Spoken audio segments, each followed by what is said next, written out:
In my last video where I made the dowel guitar rack, I showed how I made a 70-degree cut at the miter saw using this one-time use jig.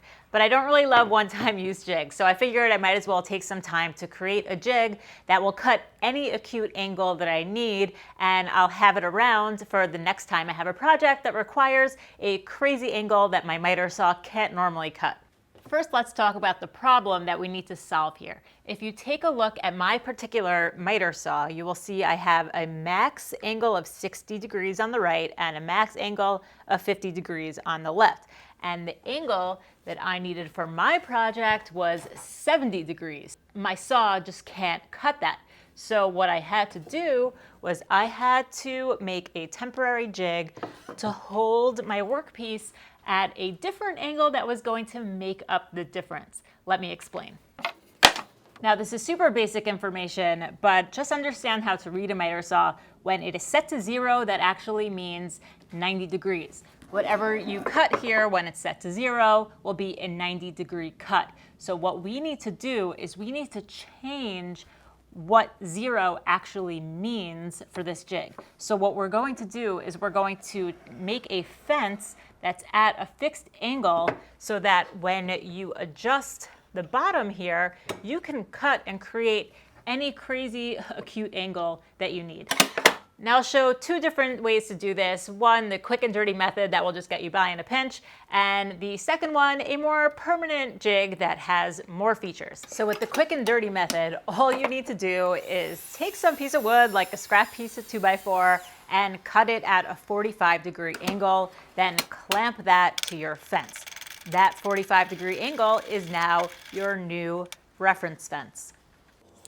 Now we just have to change our understanding of what 0 means on the miter saw. Before it meant 90 degrees because the fence was 90 degrees to the blade. But now the fence is 45 degrees to the blade. So if I held a piece up against this 2x4 fence, this would make a 45-degree cut when the saw is set to 0. Figuring out where to adjust the blade to just involves simple math.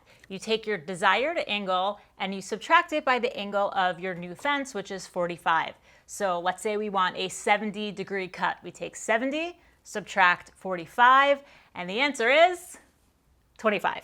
So we adjust this to 25 degrees, and this will create a 70-degree cut. Now you don't want to just cut the piece by holding it. This piece should be clamped down. This is a pretty dangerous cut because the blade can pull the piece towards this way and your hand can get in the way. So you really want to try to clamp this down. But this is a little bit of a tricky situation to clamp down. I'm going to try my best here. Okay, I think we're good. Once you've made sure that the piece is nice and secure, you can just cut that angle. While this does work in a pinch, I don't love the clamping situation, and I also don't like that I have to do math every time I want to do an acute angle like this. But could we just talk about for a second how awesome this cut quality is? This is white oak, so it's super hard, and it just cut through it like butter. These are the new blades from WOODCRAFT. These are the Wood River blades, and this is a 90-tooth cross-cut blade, but they also make blades for the table saw that are amazing, so I'll make sure to link to those down below. All right, moving on, let's make a version of this jig that has more features like clamping and requires less math when you're using it. I measured the base of my miter saw up from one side of the blade and then cut a piece of plywood to that size. Then measured from the top of that piece to the top of my fence to get a rough measurement for the rest of the pieces that I ripped on the table saw. I then realized these pieces would be too tall and they would interfere with this part of the saw when cutting, so I used my clamps as a guide for how tall to cut them instead. Two of those are going to get miters on their ends, and the third one I'm going to cut into triangles that will hold up one of the fences. All right, here's all the pieces to the jig. The angle support pieces, the two fences, and the base. I'm going to start with the 45-degree fence first. To make sure that this 45-degree fence is actually going to be 45 degrees, I use my combo square and I butt it up against the angle and make sure that it's really tight up against there while I'm gluing it down. I use a combination of regular wood glue and CA glue. The CA glue holds it there in place while the regular glue is going to dry, and then I'll tack it down with some brads afterwards to secure it even more. Then I repeat the same thing to the back fence. This just needs to be flush with the back of that cut on the bottom base of the plywood.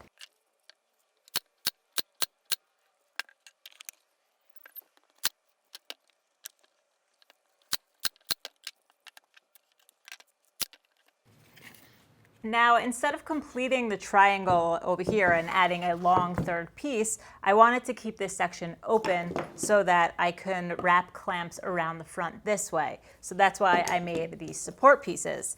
And these will just go in like that, but I want to make sure when I'm putting these in that I'm putting it in a place where the clamp is not going to get in the way, or it's not going to get in the way of the clamp. And I just repeated the same process with these pieces using regular wood glue and CA glue to help it set, and then tacked it down with some brads. All right, so the jig is basically done, but before setting it up, just a quick break to talk about this week's sponsor, Fetch Rewards. I'm gonna ask a stupid question. Do you like saving money? So Fetch Rewards is a free app that will help you do so really quickly and easily. All you need to do is download the app and scan your receipts after you're done shopping, and you will earn free rewards on literally anything you buy. Let me show you how it works. I just got back from the supermarket, and all I need to do is scan the receipt in the Fetch Rewards app, and boom, I just got over 2,600 points for the regular things that I normally buy.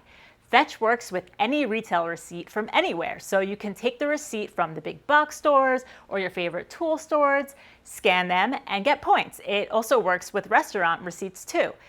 And if you're like me and you do a ton of shopping on Amazon these days, I even connected the Fetch app to my Amazon account. With a push of a button, it searched through my previous Amazon purchases, and within seconds, more points were added to my account. Awesome. You can also connect the app to your email address, and it will search through your email for receipts to get points from your previous purchases. It's pretty cool, but I know what you're wondering. What do you do with these points you earn? Well, you can redeem them for hundreds of rewards, including Amazon and Visa gift cards. If you had your eye on a new tool, but it's just out of your price range, you can rack up points from the things that you're already going to be purchasing anyway, like food, and redeem those points for an Amazon gift card or Visa gift card so you can save money on the things that you really want.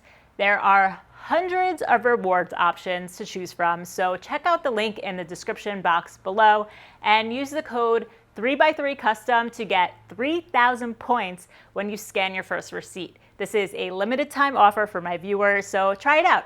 Download the free app now and use the code 3x3custom and you'll get 3,000 points when you first scan your receipts. All right, thanks Fetch. Let's set this jig up now. The first thing I'm going to do is clamp the back fence onto the fence of the miter saw, but I want to just align the blade up with the edge of the jig, and that's going to be my reference point for where to always set this up.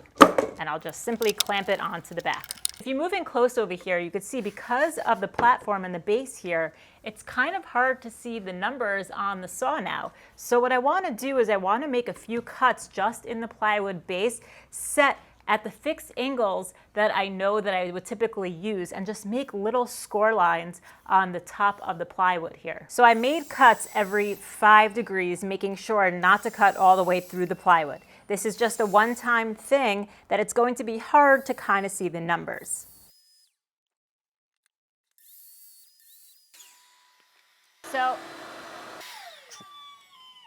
So now all I need to do is take a Sharpie and mark the corresponding angle on all those lines. Remember, this first line here was 45, so if I moved it 5 degrees, that's 50 degrees. So you take your desired angle here and subtract it by 45, and you get to what it says on the saw. But it's just easy here for me because I went every 5 degrees, so I'll just go ahead and mark 50, 55, 60, 65, 70, 75, and 80.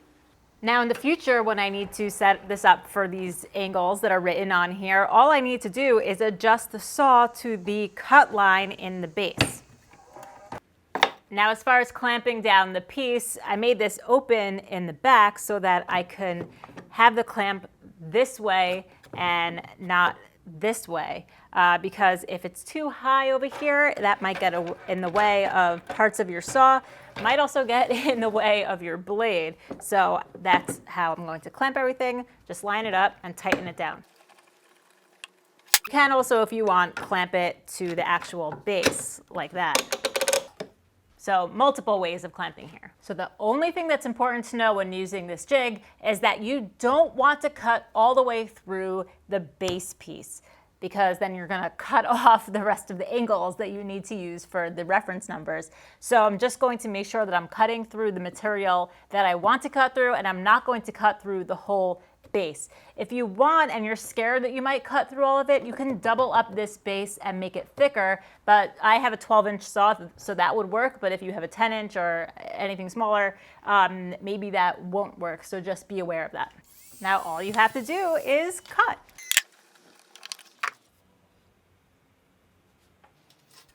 So I just realized something. I mentioned before about not cutting all the way through.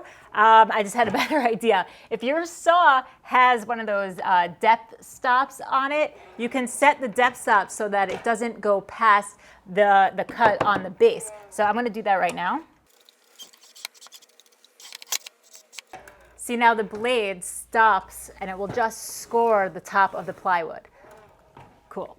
Now what I like about this fence and the way that I designed it is that I'm able to clamp small pieces and tall, bigger pieces as well. So take this skinny piece of poplar here. I'm able to easily either clamp it from the side like this, or clamp it from the bottom like this.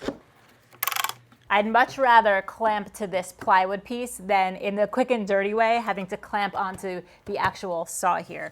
And you could also, because I made the height of this fence the same height as this clamp, I'm able to clamp these small pieces like this, and I just have to be aware of what angle I would be able to keep a clamp like this. So I think 75 would be the max I would be able to do with the clamp like this. That's more than enough. And with the same fence, I could also clamp taller pieces. So just wrap the clamp around the fence, either over here or here.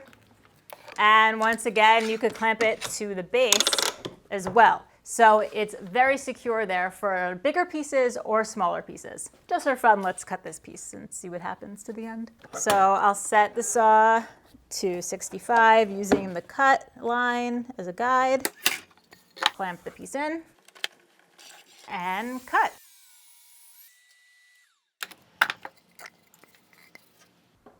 It's a great looking cut.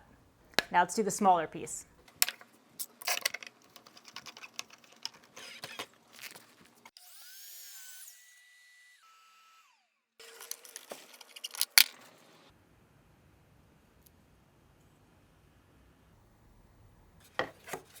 So that's really all there is to this jig. It's super simple, and anytime I want to put it back on the saw, just make sure that the saw is set to 0 and make sure that the edge is lined up with the blade, and then clamp it down, and then all those lines will be in the correct places. So I'm happy I have this simple jig around for the next time I need to make a 70-degree cut. So huge thank you to Fetch and to WOODCRAFT for sponsoring this video. I hope you guys enjoyed it, and I'll see you on the next one. So the first hour. Okay. Scream on top of my lungs, what's going on? And I said, hey, yeah, yeah.